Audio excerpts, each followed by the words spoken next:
Have a Date with the Angel, starring Betty White, Bill Williams as Gus Angel, presented by Plymouth, star of The Forward Look, and the Plymouth Dealers of America. The time, 7 months after Vicki and Gus Angel were married. The main character, Francis, license number 34728. The plot, a shaggy dog story. Mrs. Deeks, I did not buy the cookies for...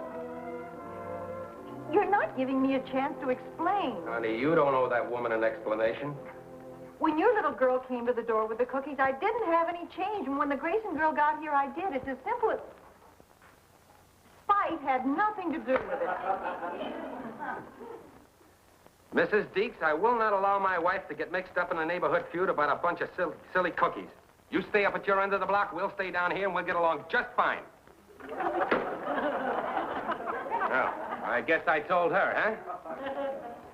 You sure did. Only she hung up on me.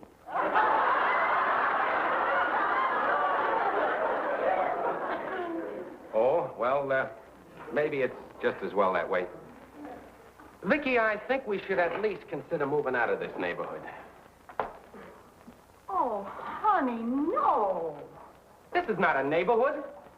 It's a battlefield. We can stay out of their quarrels, only don't talk about moving away. Gosh, honey, I just love this house. We picked it out together, and I couldn't think of... Francis? Here, Francis. Murph's a little early tonight. He usually doesn't lose his dog till 8:30. Well, at least he loves Francis. Sure, sweetie, but wouldn't Murph be more sensible buying a lock for the gate than wandering around the neighborhood with a plate of liver? 10 to 1, he blames the whole thing on the Finleys. Hi, kids. Hi, Murph. Have you seen Francis? No, you want us to help you find him? Oh, no, this is old stuff for me and Francis. You know who lets him out every night, don't you? Those miserable Finleys next door to me. Do you mean they deliberately open your gate? No. Francis jumps over the fence into their yard, and they leave their gate open. How's Kathy? Oh, swell. She's spending the weekend with that no-good sister of hers. Well, see you later, kids. Bye, Murph. So long, Murph. Francis! Come and get your daddy's liver. See, darling? It can be done. I guess it can at that. And, honey, I feel the same as you about this house. Oh, no, don't tell me he's run out of liver already. Honey, we've got to do something about this neighbor. Oh, hi, Mr. Finley. Hello, Mrs. Angel. Hello, Mrs. Angel's husband. Hello, Mr. Finley. I've come to say goodbye. Oh, well, come on in a minute. You taking a trip? No, I'm running away from home. Again? Where are you going, Mr. Finley? Oh, I guess I'll just get out on the highway and follow the radiator cap. And that isn't easy when you don't have a car. How's your son? Rotten to the core. You should hear the things he said to me. We'd rather not know, Mr. Finley. What Mr. Angel means is we can all remain good friends if we don't know too much about each other's problems. I don't care what he means. I wasn't going to tell you anyway. I am glad we all think alike. Because it's none of your business. All right. You have a wonderful runaway. If my son Roger comes looking for me, tell him not to worry. I brought my nightshirt. We will. Tell him if he wants me, I'll be at a cheap hotel somewhere, hungry and cold. We will. Tell my boy that after they throw me out of the cheap hotel, I'll probably last a week or two before I starve, so he mustn't worry. Goodbye, Mr. Finley. Goodbye. See what I mean? You have to live in this neighborhood in order to believe it. Well, you have to admit he's kind of cute. He did everything but play hearts and flowers. And that suit. He dresses like he hasn't a dime, and you and I both know he could buy and sell everybody on the block. Can't you see him wandering around downtown someplace and people are handing him money for cups of coffee? Yeah. He went through that whole routine just so we'd ask him to stay overnight, you know. I know it, and for once, we were smart enough not to fall for it. Gus, you don't think he might get into trouble, do you? How? Oh, I don't know. I just get a picture of him wandering around downtown. And I get a picture of him being picked up for vagrancy.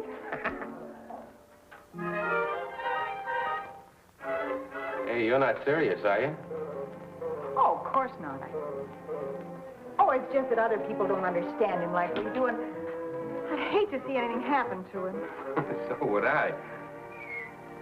I know that look on your face. No. Nothing's gonna happen to him. He'll go downtown and... No. We just got through talking about the exact... Besides, where will he sleep?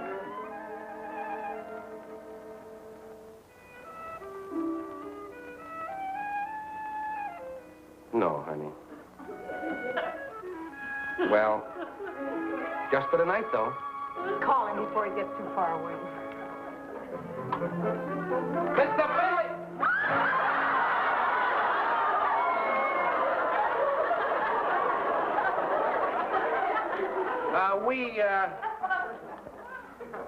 Did you forget something? No. Did you call me? We were wondering if you'd like to spend the night here. Well, you're changing all my plans, but I wouldn't want to offend you.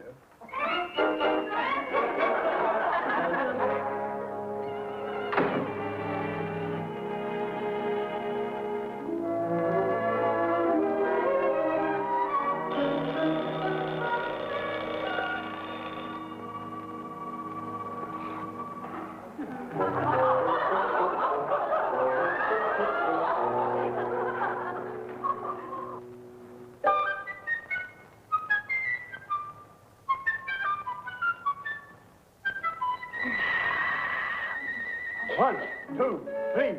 One. Now what's going on? I don't know. Oh, 1, 2, 3, 4. Clap your hands and back for more. 5, 6, 7, 8. Tell yourself you're feeling great. 1, 2, 3, 4. Hit the waves and head for shore. 5, 6. Who in the world could be calling at 6:30 in the morning? Please. Well, it's about time you were calling, Roger. No. For you. Hello? Oh, no. Murph's dog didn't come home all night. Mm-hmm. Yeah. Oh, well, of course. Of course he won't mind. Right. I won't mind what? Darling, I told Murph you'd drive him around the neighborhood to look for Francis. Honey, this is Saturday. I was planning to sleep till 10. Cassie has their car. The poor man is frantic. He's called the pound. It'll only take you a minute to jump into your clothes. Come on, sweetheart. It's the least we can do. No.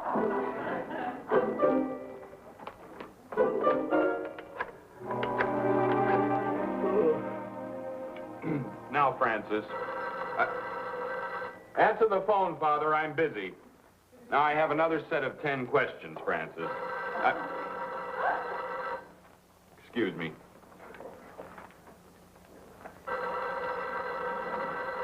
"58 affirmatives. Hello? Hello, Sonny. If you find your father's muffler, send it to the 3rd park bench from the left in Pershing Square. I'll tell him. 41 negatives. Father, you had another call.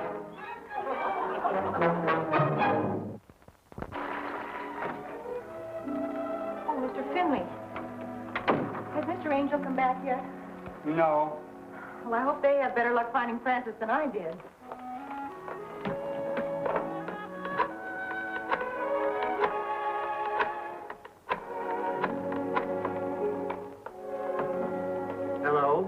This is me again, son.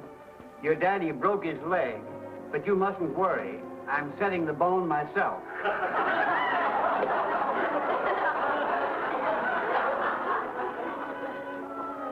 Does he answer the phone when you call, Mr. Finley? Oh, yes. He'll call right back. You'll see. But you've called several times and he hasn't... By the way, have you given him our number? That's why he hasn't called. I knew there was a reason. Yes, sir. Sonny, the number here at the park bench is Oxford 71717. Now he'll call back and apologize. You'll see. He misses me.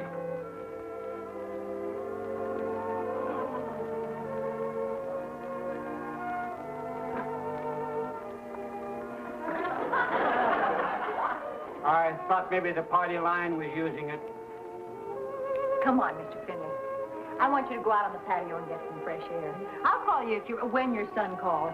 I have a little work I want to clean up. All right. Just holler when he calls. I sure will. Vicky! Did you find Francis? No, Murph thinks he was stolen. He's calling the police. Oh, no. I see you got rid of our star boarder, huh? He's out in the patio, and don't you pick on him. If you're going to give up that easily, I'll find Francis myself. Honey, let's carry on one conversation at a time. Where you going? First, I'm going to tell off a certain Roger Finley. Honey, let's stay... Just that poor man has called that no-good son of his at least 10 times. First, he told him he was freezing to death on a park bench. And then he told him the cheap hotel was on fire. But he wasn't to worry. He was jumped out into a net he was holding himself. And you know that no-good Roger of his didn't even ask him to come home? If he'd have told me that, I wouldn't let him within 10 miles of the house. Oh, he doesn't expect Roger to believe him. He just wants to be invited back. Well, now Roger's going to beg his father to come home if I have to break his psychological neck. Honey, as long as we seem to be mixed up in the middle of this, why don't you let me get down there? No, Gus. You'd probably lose your temper. Now, let's get on with the questioning. Excuse me. Mr. Finley, I try not to Francis! Well, honey, where have you been? I've been looking all over the neighborhood for you, and here I safe and sound with Mr. Finley. Mrs. Angel, I suggest you stop that kind of talk. The dog will think you're a fool. Do you realize half the neighborhood has been looking for Francis here? When was the last time he had something to eat? Oh, he and I sat down to a meal just a few minutes ago. Here's the entry. Friday, 11:10 p.m. 11:10 p.m.? That was last night. 11:10 p.m. served bacon and eggs. Animal has a tendency to eat too fast, prefers eggs over easy. Do you know that your father spent the night at our house, Mr. Finley? Please, Mrs. Angel, let me get on with the experiment. Francis, come over here. Francis? Is that tale of yours of any real value in your daily living? Do you expect him to answer that? Well, why not? You talked to him. Well, I did not. Well, you certainly did. You said, "Where have oo been? We've been looking all over for oo, and here oo is, all safe and sound with Mr. Finley." Well, I didn't expect him to understand me. Well, naturally, it was all I could do to follow your meaning. Father, telephone. Mr. Finley is at our house. Your father is at our house. Do you hear me, Mr. Finley? Of course. Father!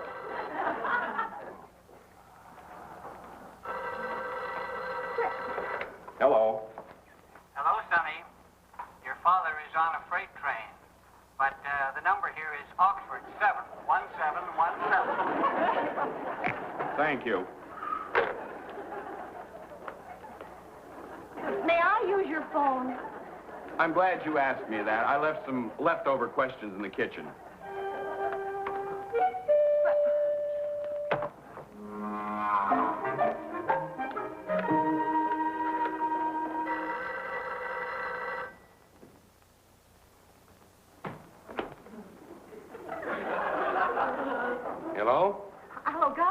Huh? That's my son. Tell him I'm coming home and throw him out. I ran into the weirdest situation down here. I can match you weird for weird. Tell Mr. Finley, the one you have up there, tell him his son wants him to come home. He just informed me he is coming home and throwing Roger out. That's right. Why should I run away? I own the house. Does Roger really want his father back? Well, it's a little hard to say because he thinks his father is here. Honey, I'm getting sick and tired of these silly people. Come on home and let them fly apart by themselves. Now, it isn't as bad as it sounds. As far as I can tell, Roger's been working on an experiment all night and lost track of time. Oh, well, I guess we've all done that. Not like this, we haven't. Anyway, he's been carrying on these long, involved conversations with the dog, and that's what I want you to... Wait a minute. Back up. What did you just say? Honey, listen to me and don't interrupt. Roger has Francis down here. He's not hurting him. He's just talking to him. And that's what you've got to make clear to Murph. Make it clear to me first. He's asking Francis this series of questions. He's asking the dog question? Yes, but that's not important. I'll be right there. Gus, Now, these questions may not seem pertinent, Mrs. Angel, but I have a theory that any animal, intelligent animal, that lives among human beings all its life soon learns to understand what those humans are saying. well, I imagine that's possible, but you don't have to explain it to me. Well, I just didn't want you to think I was being weird. But I've seen this dog go out and bring in the morning paper at a command.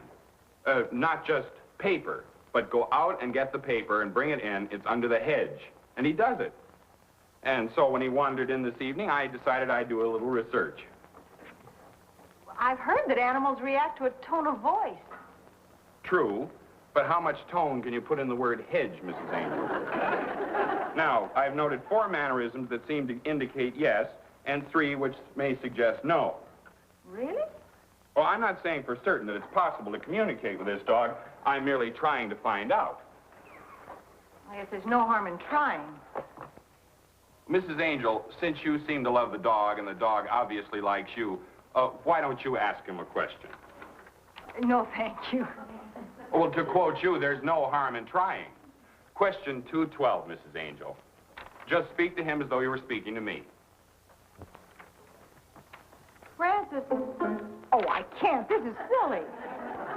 For the sake of my experiment, Mrs. Angel, and just 1 or 2 questions, and I won't impose any more. Francis. Oh, really, Mr. Finley? Please, Mrs. Angel. Francis, if you saw a very small dog carrying a bone, would you try to take it away from him? That means yes. Well, maybe he heard somebody outside, or maybe he itches or something. No, I don't think so. He usually reacts that way to that type of question. Ask him 220.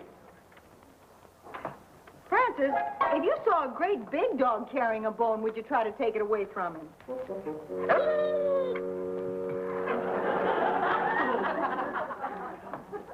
Oh, that means no. The animal is apparently a coward. Try 221. Question 221, Francis. If you had your choice between a bowl of food and chasing a cat, would you chase the cat? Oh, well, that's not a fair question. It depends on how hungry he was at the time. Good thinking. Dickie, what in the world are you doing? Hi, honey. Mr. Finley's carrying on the most interesting experiment. So I see. Now I have a wife that talks to dogs. I felt that way, too, at first about it, but, you know, Mr. Finley says that animals understand more than we think they do, that's all. Watch. Francis, listen to me a minute. Francis, if you saw a very small dog carrying a bone, would you try to take it away from him? That doesn't prove anything. Oh, his answers are 80% sensible out of 220 questions. See? Father, where have you been? You've had several phone calls. Thank you, laddie. Isn't it pleasant around here now that I am back? Oh, I suppose so. See, I told you he'd miss me. What's he talking about? Father? Anyway, I'm glad the dog's safe. When I told Murph, he went screaming for the police. You don't believe all this stuff, do you? Oh, of course not. But you have to admit, it's a fascinating idea. Francis, come here a minute. Francis, question 222. Do you find it difficult to see with that ridiculous haircut? Oh, come on. Well, do you? Well, I'll admit that could mean anything, but Mr. Finley says it means no. Francis, question 223. Do you have... Oh, well, this is a little more personal.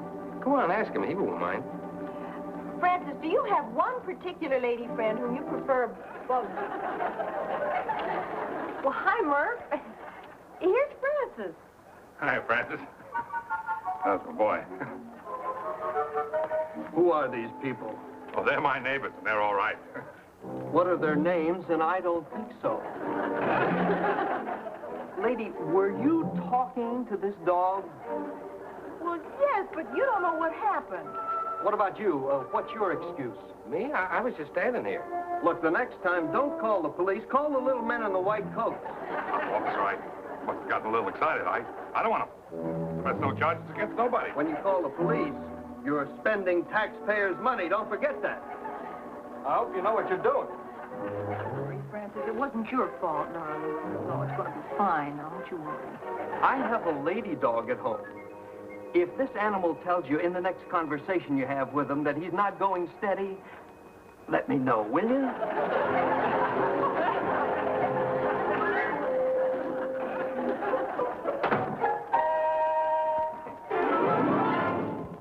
Absolutely right, darling. And not only that, but do you realize that after today, we are the boobs of the neighborhood? Naturally we are. We talk to dogs. Oh, and that police officer did everything but hand us a couple of dunce caps. Here we go again. And we don't want any more cookies either. Hi, kids. Hey, thanks a lot for helping me get Francis back. Come on, boy. Yeah. That's all right, Murph. Murph, you've got to find a way to keep that dog home. Oh, I got it all figured out. Vicky, explain to him he shouldn't jump over the fence. Well, why don't you try leaving the liver in your yard? The way it is now, he probably thinks he gets it as a reward for jumping the fence. Thanks a lot. Well, we'll see you later, fellas, huh? Sick him! Oh, don't worry. He don't eat nothing that ain't on a plate. Now, say what you came to say, Sonny. Oh, Father. I understand I have put you to considerable inconvenience. Apologize, trouble we caused. We wish to apologize for the trouble we may have caused. Not we, I. I wish to apologize for the trouble I have caused. Apologies aren't necessary, Mr. By my experiment. By my... Oh, Father, for goodness sake. Well, it's all over, so let's forget it. Okay, now, Roger, tell him about your new experiment. My new... No. Good day. Roger? It has to do with human behavior. Because of you and Mr. Angel, I've discovered that people will believe anything that appears to be logical. Anything that appears to be logical, like what? Like thinking you can talk to dogs. Come along. You did that very well, Sonny. You embarrass me. How do you like that? I'm beginning to think you're right about this neighborhood. If there's one thing I can't stand, it's worrying every time the door... Francis, come back here. Stop that. It's not even shouting. We will not have shouting around the neighborhood. I want to come back on you. That I have enough trouble with.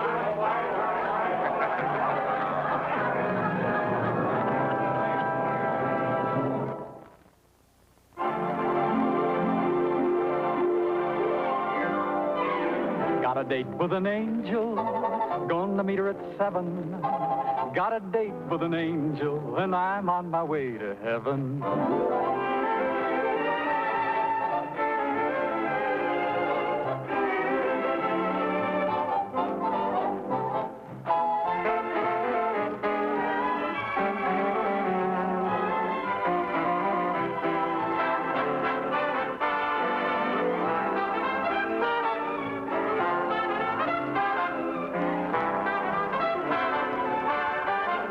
Ladies and gentlemen, your Plymouth dealer invites you to watch the Lawrence Welk program Top Tunes and You Tell It on this same network. Tom Kennedy speaking. Good night, everybody.